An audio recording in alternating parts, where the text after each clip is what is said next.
Kitap ve el ilanını kendi elimizle bizzat halkımıza dağıtmalıyız. Sadece evde olmayanlar için kapı önüne el ilanı bırakalım. Kapıyı çaldığımızda her türden insanla karşılaşacağımızı hesaba katmalı ve soğukkanlı, anlayışlı olmalı. İstemeyenlere vermede ısrar etmemeli, hiçbir tartışmaya girilmemelidir. Bismillahirrahmanirrahim. Peygamber sevdalıları olarak her yıl yaptığımız Mevlid etkinliklerine bu yılda devam ediyoruz. Hazreti Peygamberi sallallahu aleyhi ve sellem anlama ve sünnetini yaşama temasıyla bu yıl düzenleyeceğimiz etkinlik öncesi Peygamber Sevdalıları platformu tarafından hazırlanan Peygamberden Dersler sallallahu aleyhi ve sellem adlı kitabını Batman'daki tüm evlere dağıtmayı hedefliyoruz. Bu pazar otogar yani Mevlid alanına saat 13.30'da da düzenlenecek Mevlid etkinliğimiz için Peygamber Sevdalıları platformu üye tüm dernekler gibi Şefkat Eli Derneği olarak da hediye kitap ile birlikte davetiyelerimizi halkımıza götüreceğiz. Burada tüm halkımızı Mevlid etkinliğimize davet ediyoruz.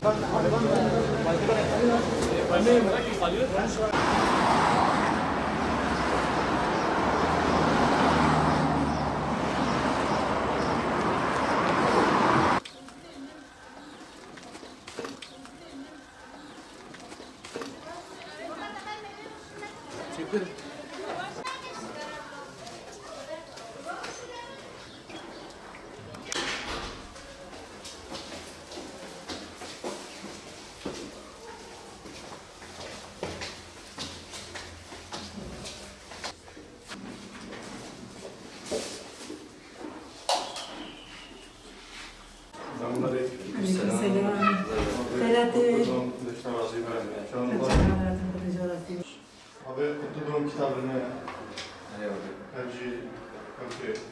tuttuğum tarih broşürüyle inşallah nöbetlemişken inşallah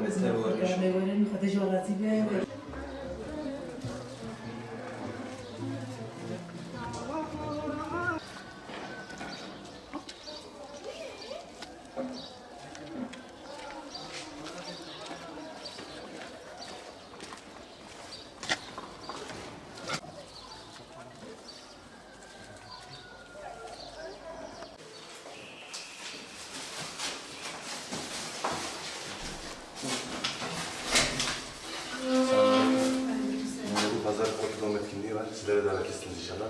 İnşallah rahmetine geleceğiz.